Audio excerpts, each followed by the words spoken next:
Segundo aos Coríntios, capítulo 5, leamos a partir do verso 11. São duas passagens hoje, duas sessões que nós vamos tentar cobrir nessa noite.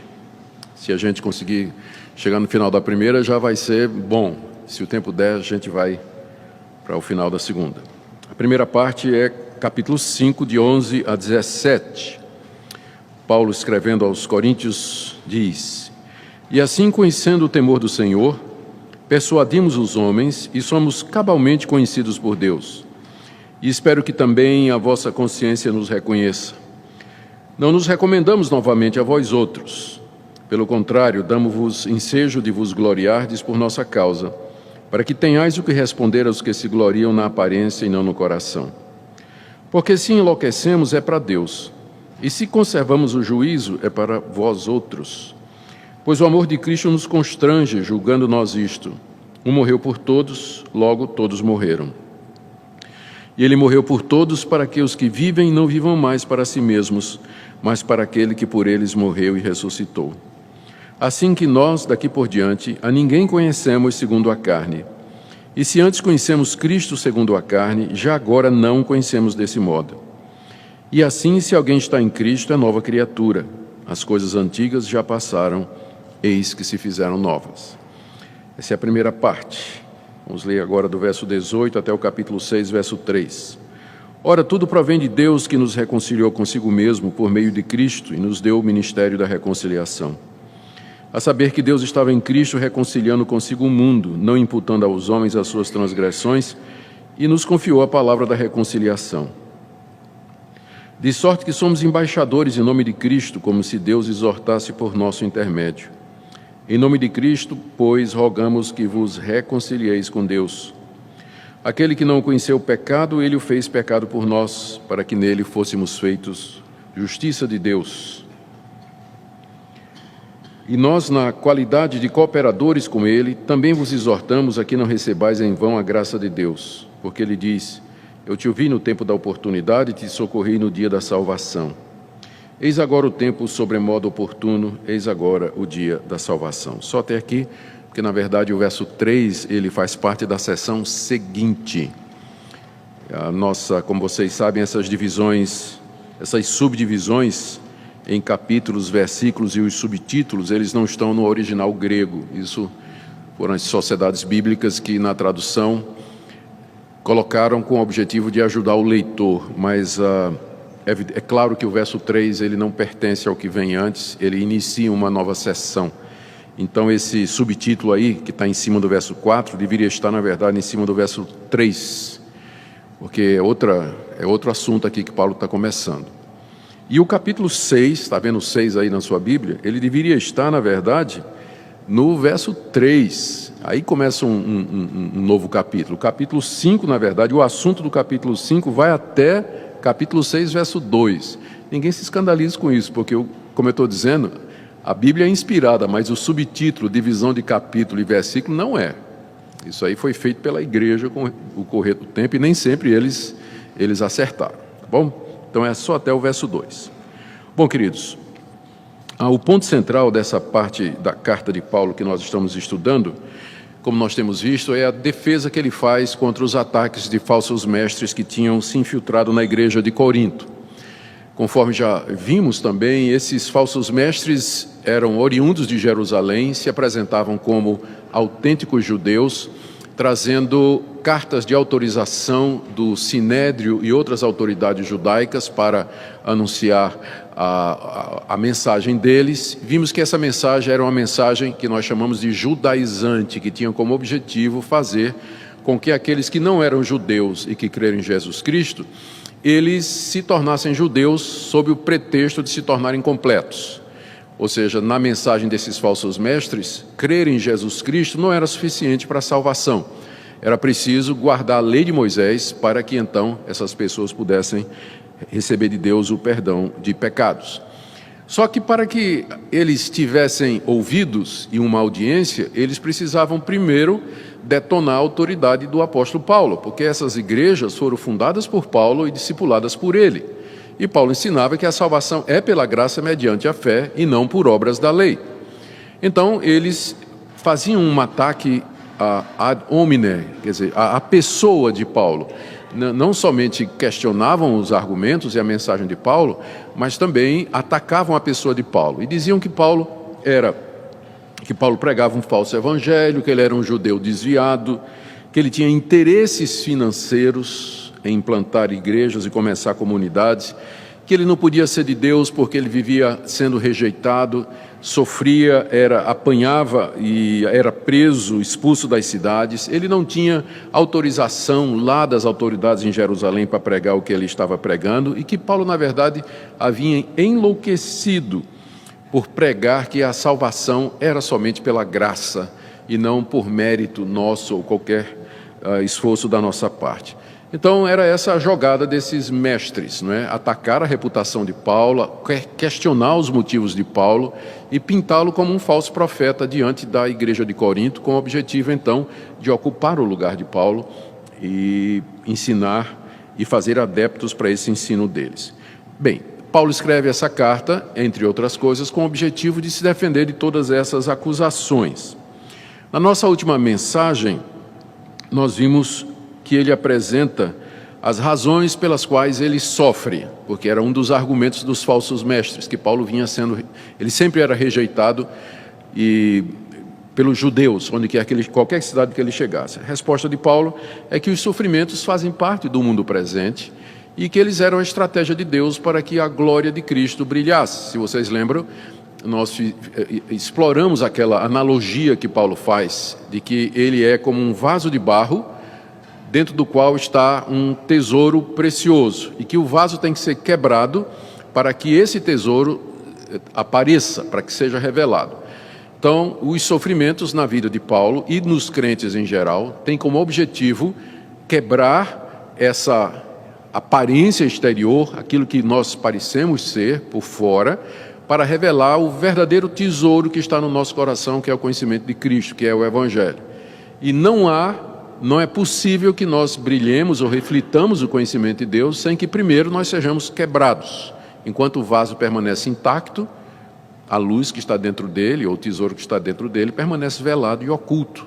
É primeiro necessário que ele seja partido para que o seu conteúdo seja revelado. É assim que Paulo explica os sofrimentos que ele passava. Deus permitiu o sofrimento na vida dele, porque através de Paulo, Deus estava levando o conhecimento de Cristo a muitas pessoas. Aqui na passagem que nós lemos, Paulo termina essa parte de defesa do seu apostolado com dois apelos poderosos aos coríntios, seus filhos na fé.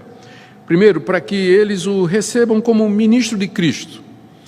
Paulo explica quais são as suas motivações e os exorta a que se reconciliem com Deus através do ministério de Paulo. E depois ele faz um apelo também para que eles não admitam mais e não deem mais apoio aos falsos profetas que estão no meio dele. Naquela famosa passagem, né, que é bastante conhecida, não vos ponhais em julgo desigual com os incrédulos, que o pessoal pensa que está falando de casamento misto, mas na verdade não. Paulo está se referindo aos falsos profetas, não é? Não se ponham em julgo desigual com esse pessoal. Qual é a comunhão que tem Cristo com esse tipo de gente, né? Mas nós vamos chegar lá, na próxima quarta-feira, se Deus permitir. Por enquanto, nós vamos ficar aqui com esses dois apelos que Paulo está fazendo. Nós vamos ficar com o primeiro apelo que Paulo está fazendo, que os coríntios o recebessem como ministro do Evangelho, ministro da reconciliação.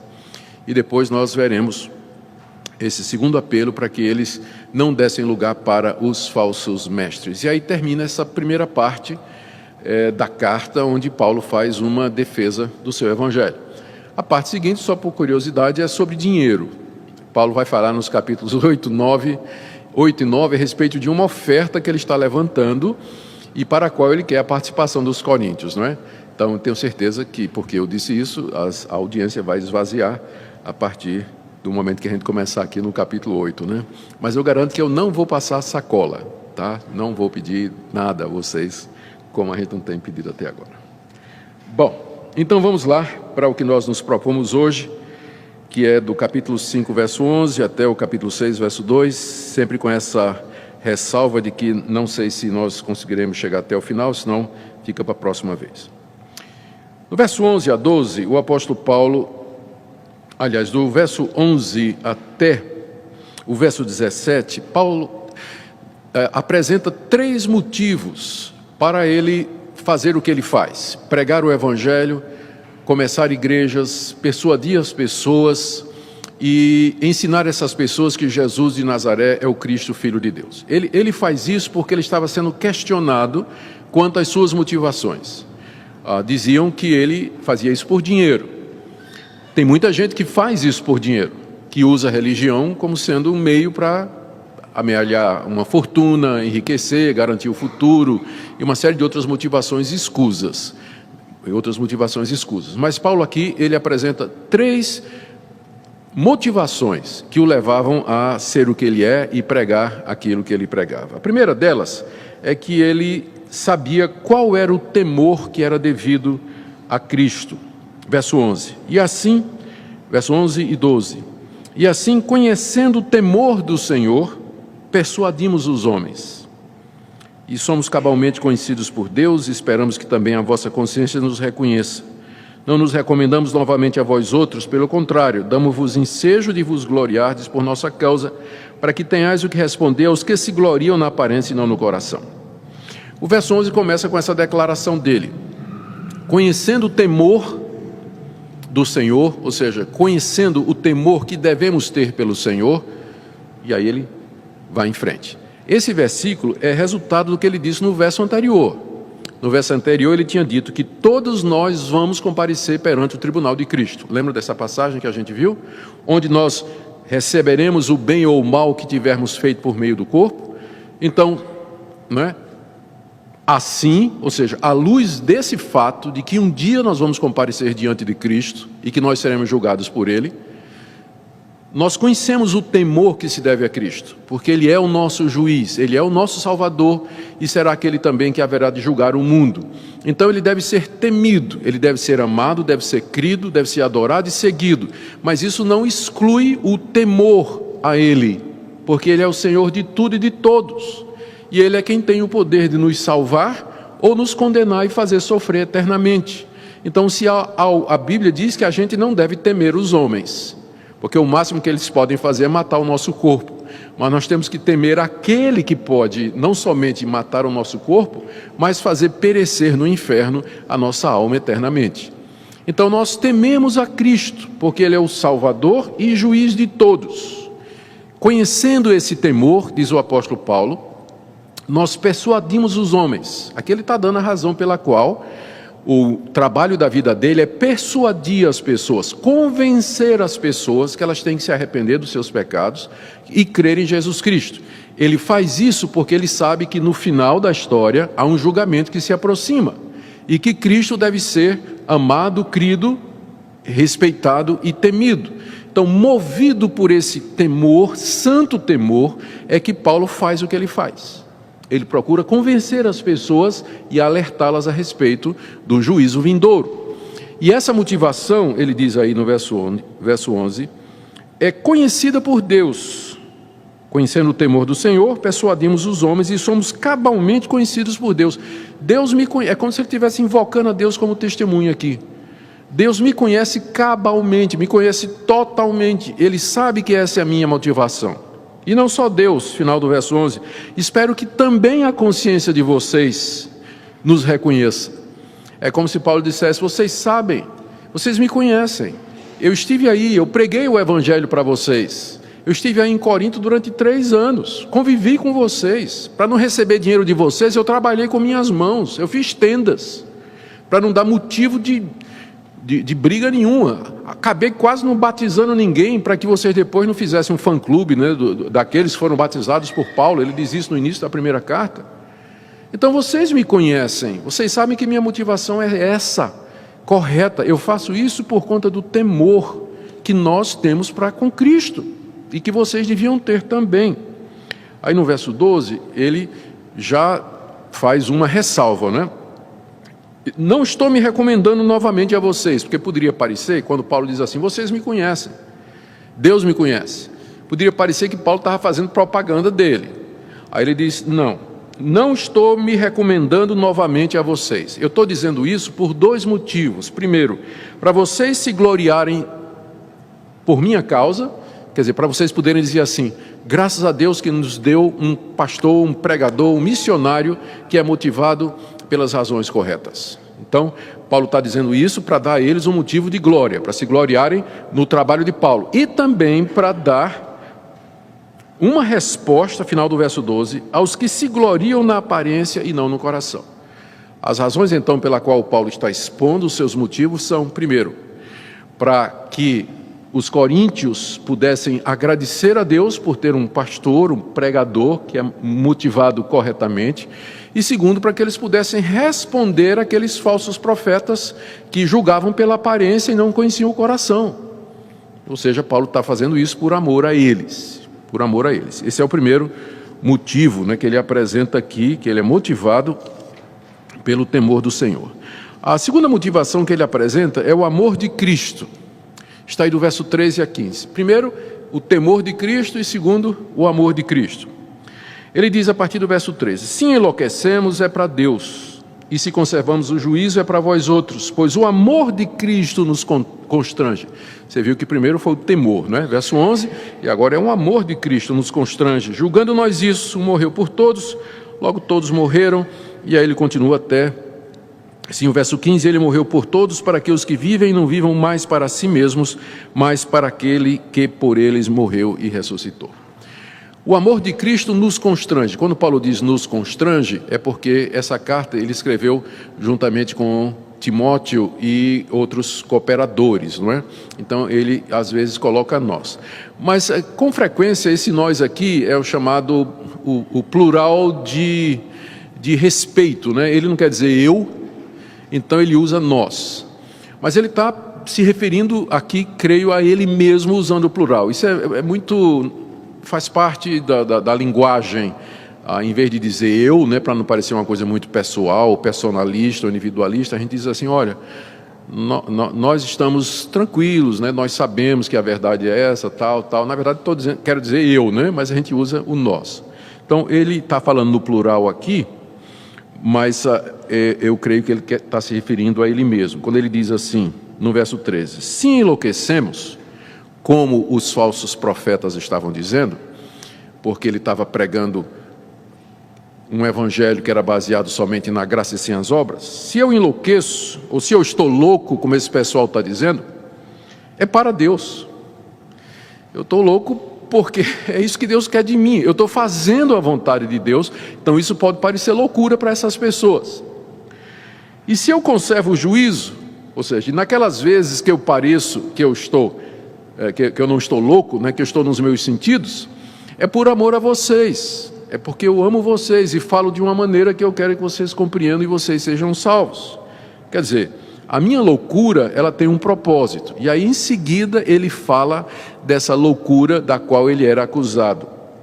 Por que ele falava parecendo louco? Lembra que a palavra da cruz é loucura para os que perecem. Por que Paulo pregava a palavra da cruz? Por que ele pregava que a salvação era pela graça, uma mensagem que parecia realmente fora de propósito, né? Não faz sentido. Se uma pessoa tem que se salvar, ela tem que pagar por isso, ela tem que fazer por onde, ela tem que merecer, né? Deus, como diz a teologia da traseira do caminhão, Deus abençoa, Deus ajuda quem cedo madruga, né? Não tem isso na...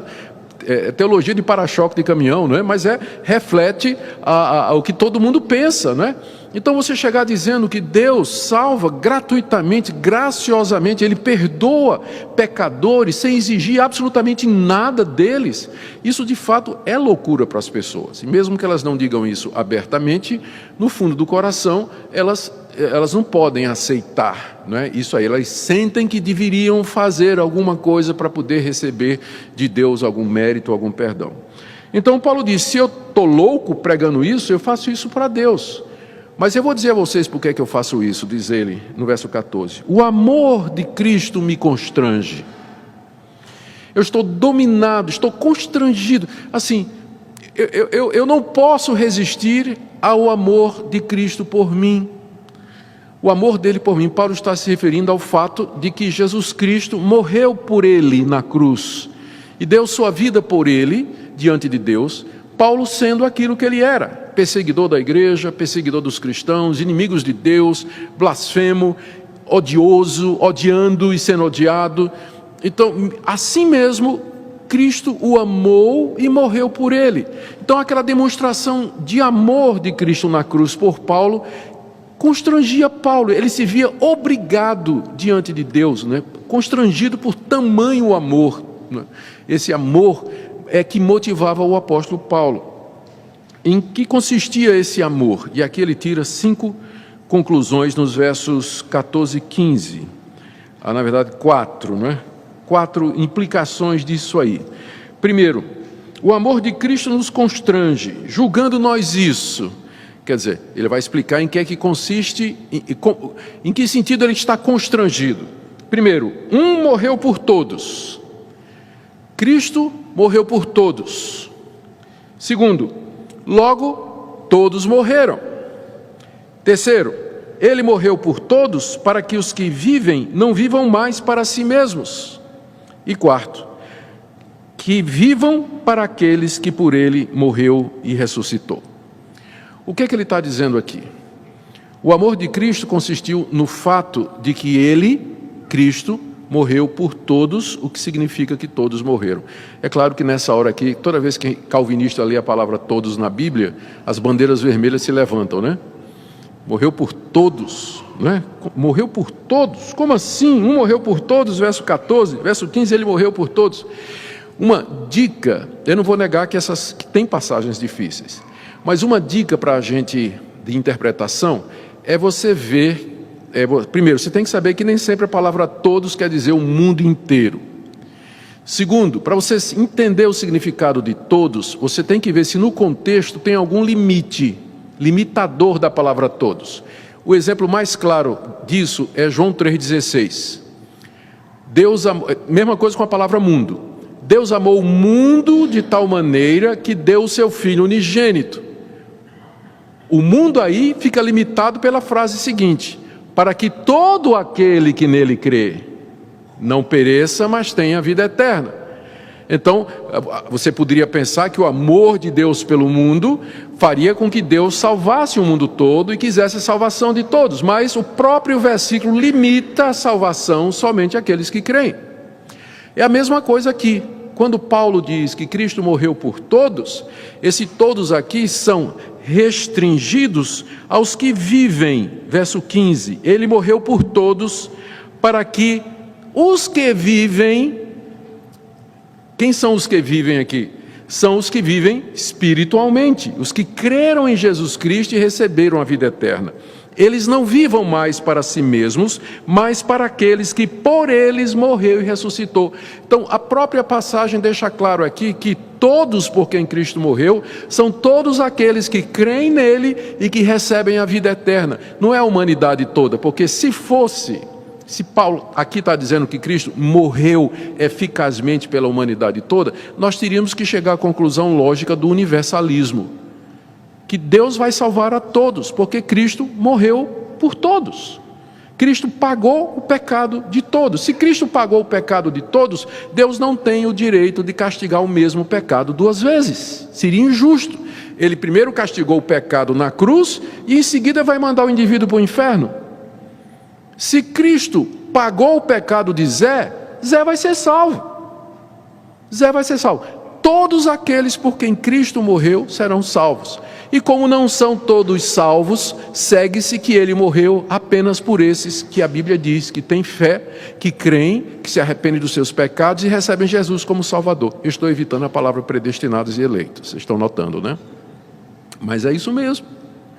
Então, todos aqui é limitado no contexto pela palavra os que vivem pelos quais Cristo morreu. Tá, não é isso que ele diz aqui, ó, verso 15. Ele morreu por todos, para que os que vivem não vivam mais para si mesmos, mas para aquele que por eles morreu e ressuscitou. Ou seja, por quem foi que Cristo morreu e ressuscitou? Por aqueles que estão vivos. E vivos aqui são os que creem, vivos espiritualmente.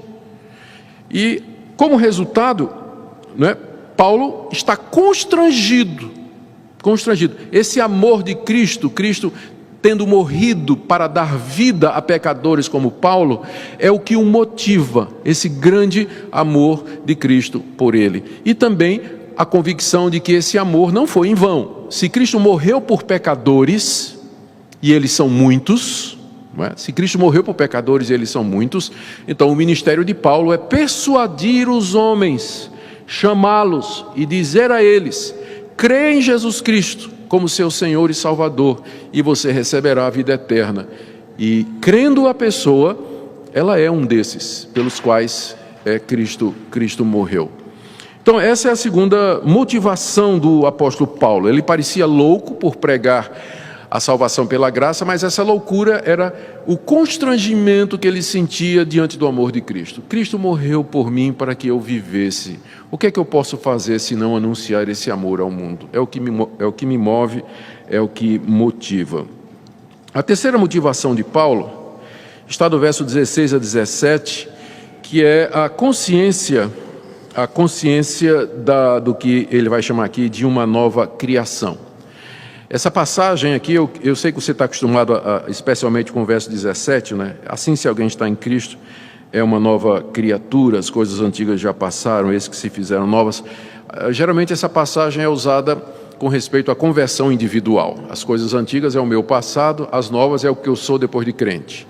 Mas há um significado muito mais amplo aqui do que simplesmente a escatologia individual, aliás, a soteriologia individual, na doutrina da salvação na minha vida. Eu quero sugerir que no contexto tem um sentido mais amplo. O que é que Paulo está dizendo aqui? A partir do verso 16 e 17. Ele diz: assim que, ou seja, à luz do que Cristo fez por mim, do seu amor que me constrange, nós aqui é eu, não é ele, daqui por diante a ninguém conhecemos segundo a carne. E se antes conhecemos Cristo segundo a carne, já agora não o conhecemos desse modo. E assim, se alguém está em Cristo, é nova criatura, as coisas antigas já passaram, eis que se fizeram novas. O que Paulo está dizendo aqui é que antes de conhecer a Cristo, ele conhecia segundo a carne, e que ele conhecia Cristo segundo a carne, diz o verso 16, não é? Nós daqui por diante a ninguém conhecemos segundo a carne. Se antes conhecemos a Cristo segundo a carne, agora não conhecemos desse modo. O que ele está admitindo é que ele conhecia, teve uma época na vida de Paulo em que ele conhecia a Cristo segundo a carne. Conhecer segundo a carne significa conhecer segundo o pensamento humano, segundo a avaliação humana, segundo as regras e normas humanas. E Paulo conhecia Cristo dessa forma. E que forma era essa? Ele achava que Cristo era um falso profeta, ele achava que Cristo era um charlatão, e ele achava que deveria perseguir os discípulos de Cristo e acabar com aquela seita. Então, Paulo tinha conhecimento a respeito de Cristo antes de encontrá-lo no caminho de Damasco. Mas só que o conhecimento que Paulo tinha de Cristo era segundo a carne. Carne aqui significa a humanidade sem Deus. É o pensamento humano desprovido de iluminação e de conhecimento. Ele tinha ouvido falar de Cristo, a gente não sabe se alguma vez ele viu Cristo, não é? Porque ele foi criado em Tarso, enquanto que a história de Jesus se desenrola na Palestina. Tarso é a capital da Cilícia, fica lá ao norte, né? Está muito longe. Provavelmente Paulo nunca encontrou Jesus vivo, né? Só o encontrou no caminho de Damasco, naquele episódio da sua conversão. Então, mas ele tinha ouvido falar de Cristo, e no julgamento de Paulo, Cristo era um falso profeta. E ele estava fazendo um serviço a Deus, perseguindo os cristãos e eliminando. Mas agora, Paulo diz: eu não conheço mais a Cristo dessa forma. Eu não conheço mais a Cristo dessa forma. Eu agora olho para Cristo de uma outra maneira. E que maneira é essa? Verso 17. Se alguém está em Cristo, ou seja, se alguém está unido a Cristo pela fé, se alguém se converteu, se alguém se arrependeu, se alguém recebeu Jesus como Senhor e Salvador, ele é nova criatura. Não está errada essa tradução. No grego, literalmente está dizendo é nova criação. Nova criação. Se alguém está em Cristo, ele faz parte da nova criação que Deus já começou a fazer nesse mundo. E, portanto, ele é uma nova criatura. Então, a nossa tradução resolveu ir logo para a sequência, né? Mas se tivesse ficado no original, talvez até nos ajudasse mais. Se alguém está em Cristo, ele é nova criação. Ele faz parte dessa nova criação.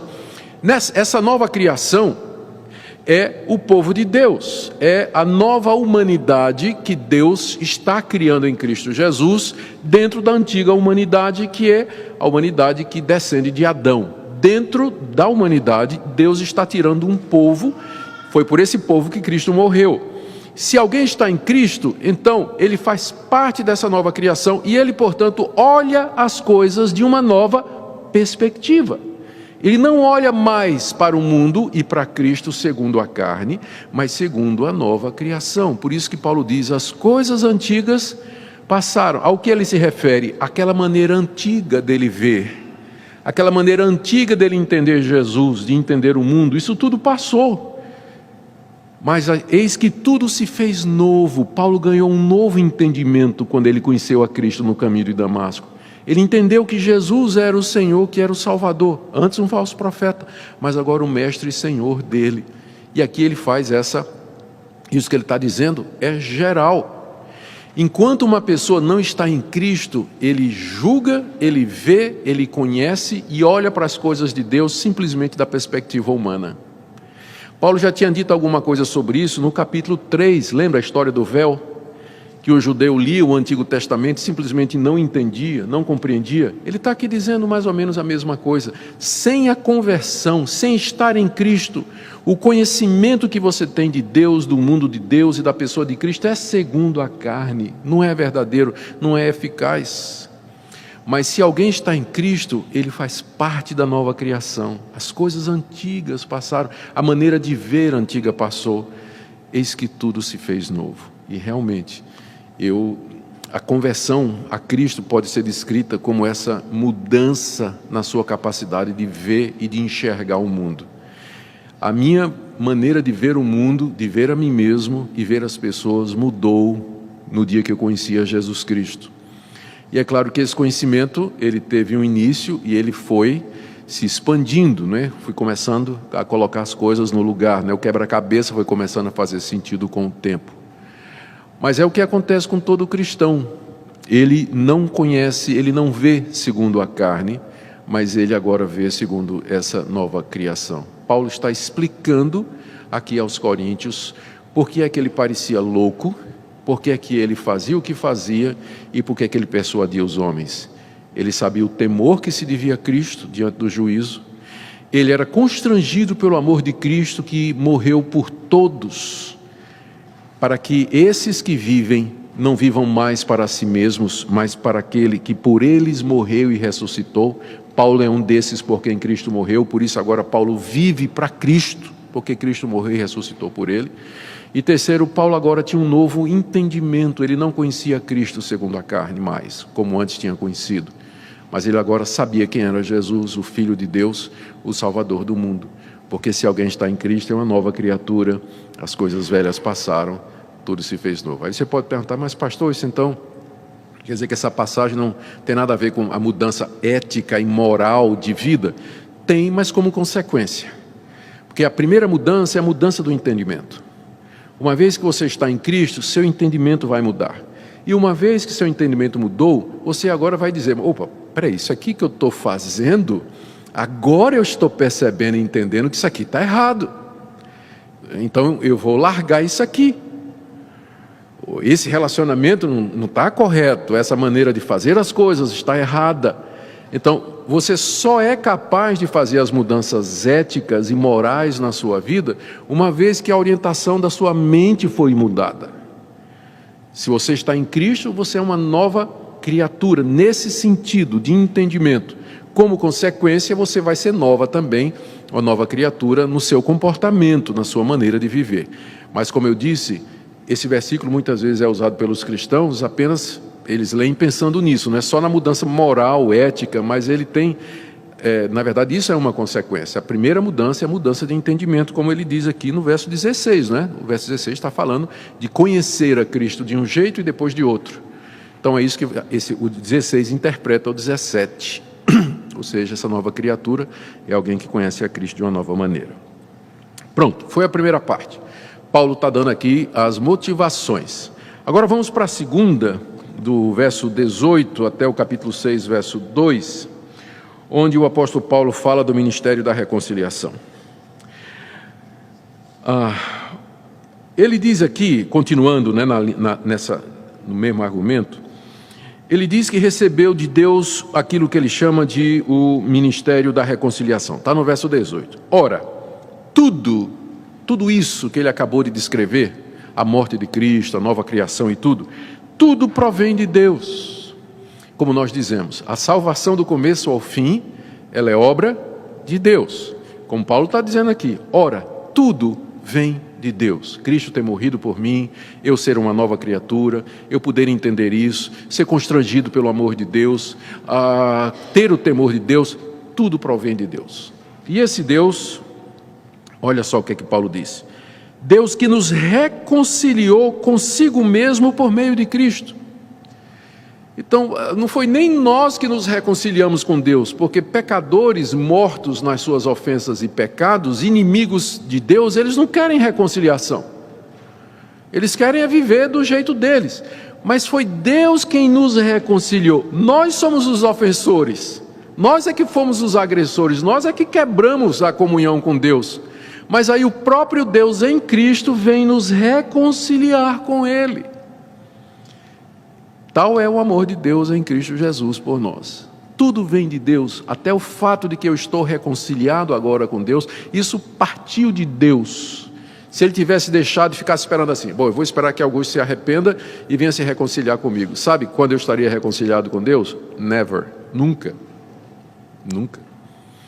Deus é quem veio atrás de mim e me convenceu, me persuadiu e me reconciliou com Ele. Tudo provém de Deus, que nos reconciliou consigo mesmo por meio de Cristo.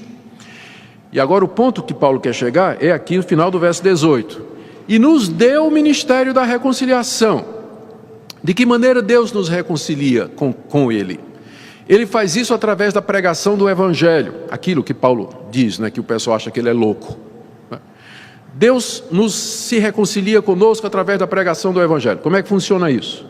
Você ouviu o ensino do Evangelho, quer seja através de uma pregação, através de uma palestra, lendo a Bíblia, ouvindo um programa de rádio, alguém conversando com você, você foi ensinado desde criança, mas você tomou conhecimento do Evangelho. E Deus então, através do Evangelho, convenceu você, persuadiu você, iluminou você. E você entendeu, e você então voluntariamente, humildemente veio a Deus, não mais como seu inimigo, mas como seu Pai, como seu Senhor e seu Salvador. O ministério da reconciliação, portanto, é o ministério através do qual, ou pelo qual, Deus faz esse processo de chamar a si os pecadores, e Ele faz isso através de pessoas. Aqui, o ministério da reconciliação, na verdade, é o trabalho primordial de todos os pastores e pregadores e de todos os cristãos. Embora Paulo está falando aqui dele, lembra que o foco aqui é o ministério dele, que ele chama de ministério da reconciliação, isso aqui pode ser dito de todos os crentes.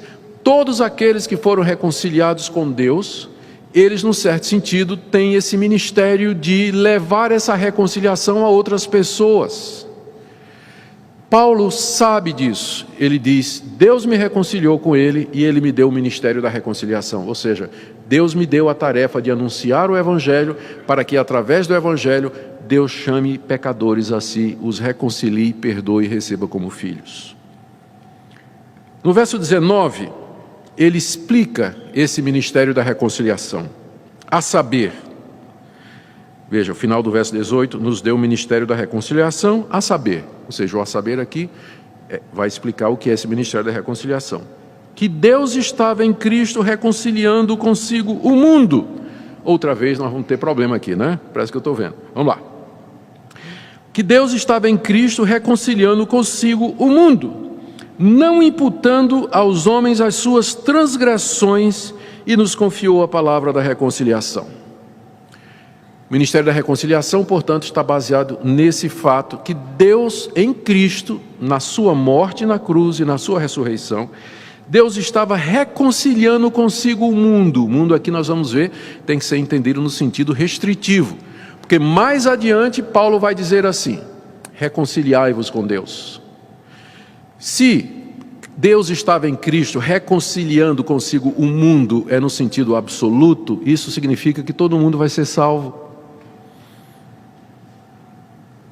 Se mundo aqui significa toda e cada pessoa que existiu, existe, existirá, então significa que ninguém vai para o inferno, porque Deus estava em Cristo reconciliando consigo o mundo. Só que mais adiante, o que é que Paulo vai dizer? Reconciliai-vos. E aí limita o alcance do mundo. Deus estava consigo reconciliando o mundo aqui entendido, aqueles que se reconciliam com Deus. E não toda a humanidade, independente se eles querem se reconciliar com Deus ou não. E vocês vão encontrar teólogos que vão dizer isso, que a salvação é universal. A ponto, já vi teólogo que escreve dizendo que nós vamos encontrar Hitler lá no céu. Estaremos com ele lá, né? Well, divirta-se, não é? Divirta-se. A humanidade já está toda reconciliada. Cristo morreu por todos. Chama-se universalismo. É diferente de aniquilacionismo. Aniquilacionismo é a doutrina que diz que o castigo de Deus pro pecador é o pecador deixar de existir. Ele é aniquilado. Essa doutrina nega o sofrimento eterno. Tem duas doutrinas que negam o sofrimento eterno no inferno. Uma é o aniquilacionismo, que diz que ninguém vai sofrer eternamente no inferno, que o castigo do ímpio é ser aniquilado. E a outra é o universalismo, que diz que ninguém vai ser aniquilado, mas todos viverão eternamente no céu. O inferno está vazio. Cristo esvaziou o inferno quando morreu na cruz e ressuscitou. Ninguém está lá e ninguém vai para lá. Doutrina maravilhosa essa. Doutrina maravilhosa, mas ela não faz jus à justiça de Deus e quem Deus é. Porque Deus é igualmente amor, igualmente justo. Ele é misericórdia, mas também Ele é santo. Então nós precisamos manter essas doutrinas juntas. Por isso que eu digo aqui, que no verso 19, nós não podemos tirar uma conclusão universalista, que Deus estava em Cristo reconciliando consigo o mundo, não imputando aos homens as suas transgressões. Imputar significa atribuir, levar em conta.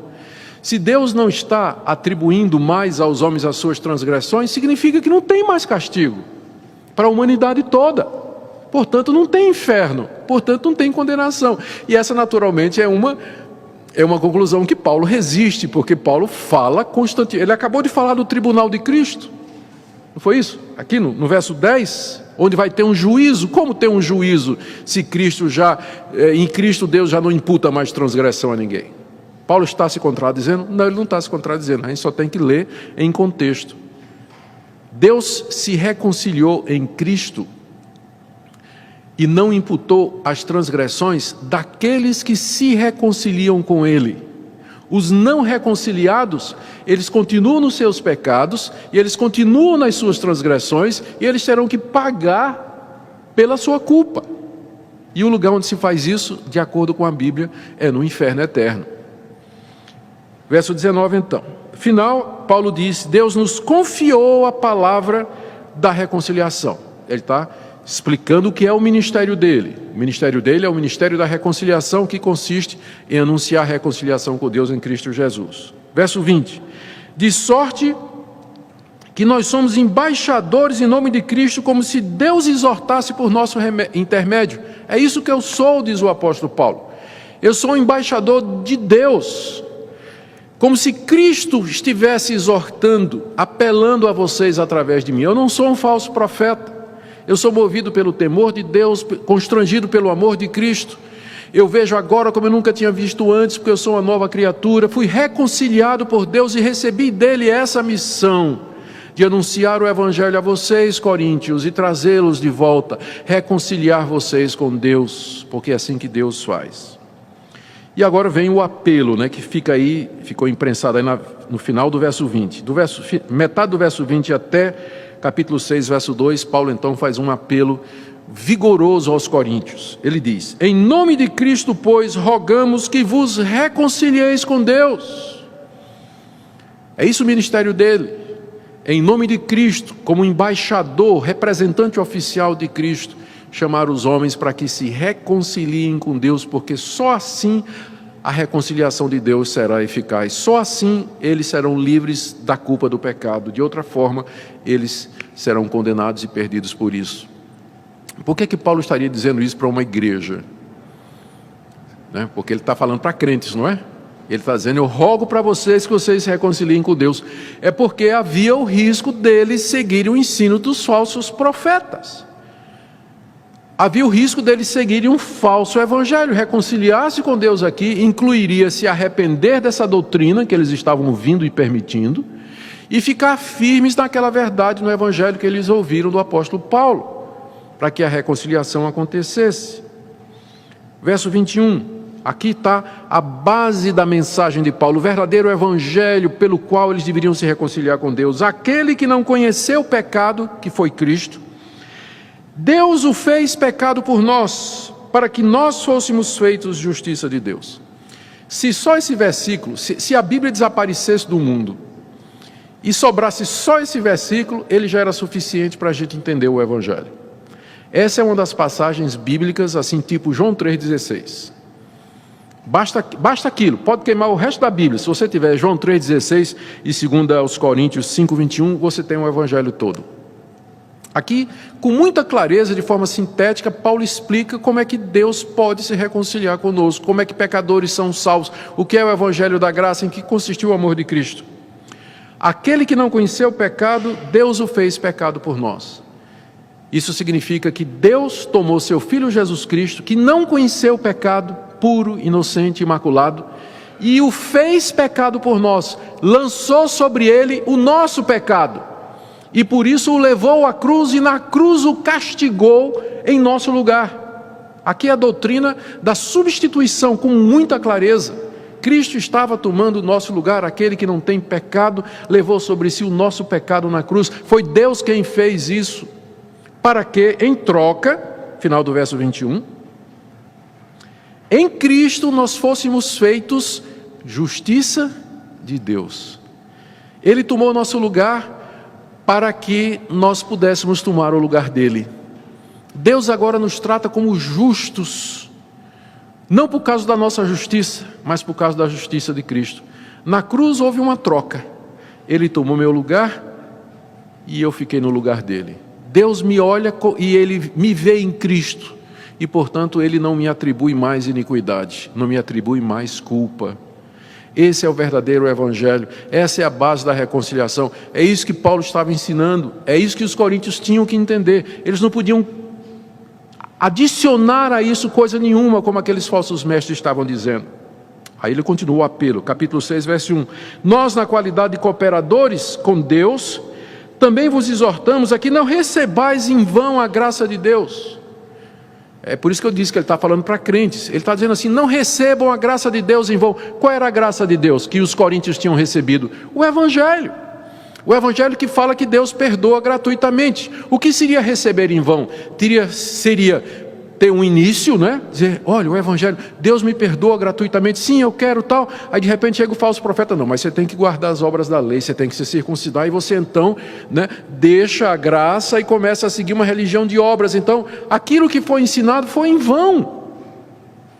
Não receba a graça de Deus em vão. O evangelho que você ouviu, o evangelho da graça, de que Cristo morreu por nós e nele Deus nos fez sua justiça, não receba em vão, porque ele diz, aqui Paulo faz uma citação de Isaías: eu te ouvi no tempo da oportunidade e te socorri no dia da salvação. Eis agora o tempo sobremodo oportuno, eis agora o dia da salvação. O dia da salvação não é aquele dia que você levantou a mão aceitando Jesus.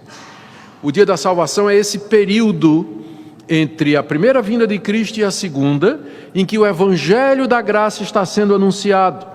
Deus está dando oportunidade, Deus está chamando: reconciliem-se comigo através de Cristo.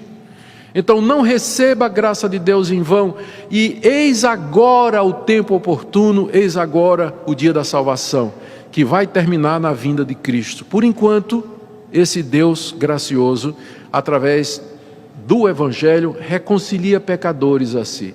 Mas vai chegar o dia em que isso vai terminar. O dia do juízo, em que Deus vai trazer diante dele a humanidade para ser julgada. E naquele dia não tem mais oportunidade. O tempo é hoje, é agora. Reconciliai-vos já com Deus. Esse é o ensino de Paulo aqui. Então estamos prontos para fechar aqui, né? Resumindo o que é que nós vimos aqui. Vimos Paulo apresentando mais uma defesa do seu ministério. Ele é o embaixador de Cristo, são termos que ele usa. Ele é embaixador de Cristo, ele é cooperador de Deus, ele recebeu o ministério da reconciliação, que consiste em Deus reconciliar pecadores com ele, com base no que Cristo fez na cruz. E o que leva Paulo a fazer isso, a pregar esse evangelho da reconciliação, é o temor que se deve ao Senhor, é o amor de Cristo que o constrange e o fato de que ele é uma nova criação. Ele tem uma nova compreensão de Cristo agora, diferente da que ele tinha quando era um judeu perseguidor. Quanta riqueza aqui nessa passagem, né? Não está nem para a gente começar. A gente só passa na superfície, né, do que está aqui. Mas eu espero que hoje à noite, o estudo de hoje à noite tenha sido útil para você compreender mais o Evangelho, compreender melhor a nossa missão, o perigo das heresias e das falsas doutrinas, o perigo de um falso Evangelho. Se, assim, fosse apenas uma questão de interpretação e tudo, você acha que Paulo ia fazer essa confusão toda, arrumar essa encrenca toda aqui, se ele achasse que você pode pensar um pouquinho diferente a respeito do caminho da salvação e a respeito do que Cristo fez na cruz? Você acha que Paulo estaria fazendo tudo isso aqui? Não, não, não. Ele está fazendo isso porque é importante que você entenda, que você veja com clareza o Evangelho. Quem é Jesus, o que ele fez na cruz, você perceba o amor de Deus. E não somente isso, que você seja constrangido pelo amor de Cristo. Que você se sinta assim, eu não posso ficar calado, eu não posso ficar só esquentando banco de igreja ou desigrejado. Cristo morreu por mim, o amor dele me constrange. Eu poderia estar com justiça, caminho do inferno agora. Mas Deus me amou, morreu por mim na pessoa de Cristo, e isso me constrange. Eu tenho que fazer alguma coisa, eu tenho que servir a Deus, eu tenho que falar disso para outras pessoas, amar as pessoas, agir como cristão e defender o nome de Cristo aonde dele ele me deu a oportunidade. Eu espero que hoje à noite, pelo menos, isso tenha ficado no seu coração. Amém? Vamos orar. Ó Deus, que evangelho rico, maravilhoso, profundo o Senhor nos deu em Cristo Jesus. Te damos graças pelo entendimento que o Senhor deu ao apóstolo Paulo, como talvez a nenhum outro na história da igreja. E te agradecemos porque ele escreveu essas coisas, registrou, que tem servido de inspiração e direção para milhões de pessoas através da história. E chegou até nós. Pedimos que o Senhor nos inspire com o temor que se deve a Jesus. Pedimos que sejamos constrangidos pelo amor dele por nós. Que o Senhor nos ajude a vê-lo como nova criação que somos e que nós sejamos embaixadores, levando a palavra da reconciliação aos pecadores e que nós não recebamos em vão a Tua graça e que não desperdicemos o dia da salvação. Abençoa Teu povo aqui presente, aqueles que nos ouvem também, em nome de Jesus. Amém.